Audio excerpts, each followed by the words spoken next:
آیا صوفیہ میں 86 سال بعد نماز کی ادائیگی پر ترکی کے صدر رجب طیب اردوان ترک عوام اور امت مسلمہ کو مبارکباد دی۔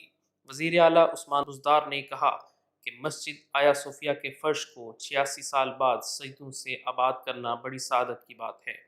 ایمان کی پاکیزگی سے سرشار مسلمانوں نے مسجد آیا صوفیہ کے فرش کو گل و گلزار کیا۔ اللہ اکبر کی صداؤں کی گونج سن کر دل منور ہو گیا۔ انہوں نے کہا کہ تاریخ ساز مسجد میں سجدہ ریزی کے روح پرور مناظر کبھی فراموش نہیں کر سکتا۔ مسجد آیا صوفیہ میں آج نئی تاریخ رقم ہوئی ہے اور نماز جمعہ کے ایمان افروز مناظر دیکھ کر بے پناہ مسرت ہوئی۔ القدس اور فلسطین کے مفتی شیخ محمد حسین نے مسجد اقصیٰ سے آیا صوفیہ مسجد میں عبادت کی بحالی پر مبارکباد دی ہے۔ شیخ حسین نے قبلہ اول کے صحن میں بیان دیتے ہوئے کہا کہ آیا صوفیہ فتح استنبول کی علامت ہے۔ 1934 تک مسجد کے طور پر استعمال کیے جانے والے اس معبد کو میوزیم کا درجہ دیا جانا ایک غلطی تھا، کیونکہ یہ فاتح سلطان محمد کا اوقاف تھا۔ آج سے اسے دوبارہ مسجد کا درجہ دیا جانا ایک درست فیصلہ ہے۔ ہم یہاں سے دعا گو ہیں کہ یہ مسجد کبیر تمام تر مسلم امہ کے لیے خیر و عافیت کا وسیلہ ہو۔ اللہ کریم تمام تر مساجد اور آیا صوفیہ کو اپنے حفظ و امان میں رکھیں۔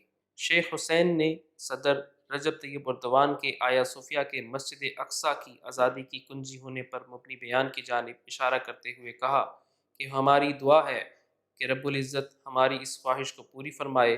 اس مسجد کی آزادی نہ صرف ترکی بلکہ پوری امت مسلمہ کی ذمہ داری ہے۔ شیخ الاسلام مفتی محمد تقی عثمانی صاحب نے اس موقع پر کہا کہ 86 سال کے بعد آیا صوفیہ میں نماز جمعہ پورے عالم اسلام کو مبارک ہو اور اللہ تعالیٰ اسے پوری امت کے لیے نیک فاعل بنائیں، آمین۔ جماعت اسلامی کے امیر سینیٹر سراج الحق نے کہا کہ آج تاریخ ساز دن تھا۔ آیا صوفیہ مسجد کی بحالی اور وہاں 86 سال بعد نماز جمعہ کی ادائیگی اسلام کی نشاط ثانیہ کا آغاز ثابت ہوگی۔ صدر رجب طیب اردوان ترک قوم اور عالم اسلام کو مبارکباد دیتا ہوں۔ معروف کالم نگار ہارون الرشید کا کہنا تھا کہ آیا صوفیہ کو مسجد بنانا یہودیوں کو ہضم نہ ہوا۔ اسرائیل اور بعض عرب ممالک ترکی پر حملہ کرنا چاہتے ہیں۔ آج کمال ہو گیا۔ آج کا دن مسلم تاریخ میں اسی طرح یاد رکھا جائے گا جیسے سلطان محمد فاتح کے قسطنطنیہ میں داخلے کو مسلمان فراموش نہیں کر سکے۔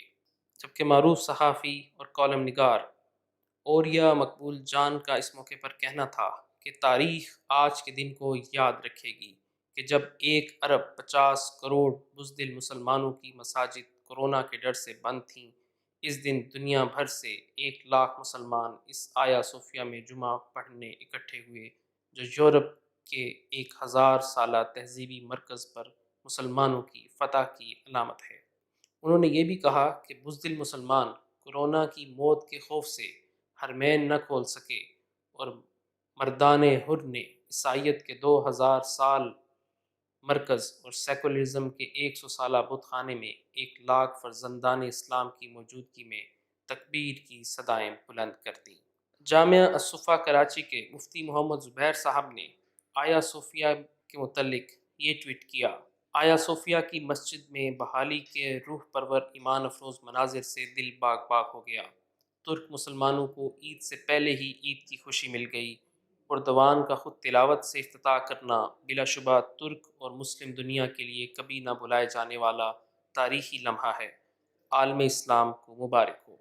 بھارت سے تعلق رکھنے والے عالم دین یاسر ندیم الواجدی کا کہنا تھا کہ 8.5 دہائیوں بعد آیا صوفیہ کے ممبر فتح پر بیٹھے خطیب کے ہاتھ کی تلوار بتا رہی ہے کہ دنیا ایک فطرتی نظام کے تابع ہے، جس میں غلبہ اسی قوم کو ہوگا جس کے پاس طاقت ہوگی، طاقت اسی قوم کے پاس ہوگی جس کے پاس تعلیم و ترقی ہوگی۔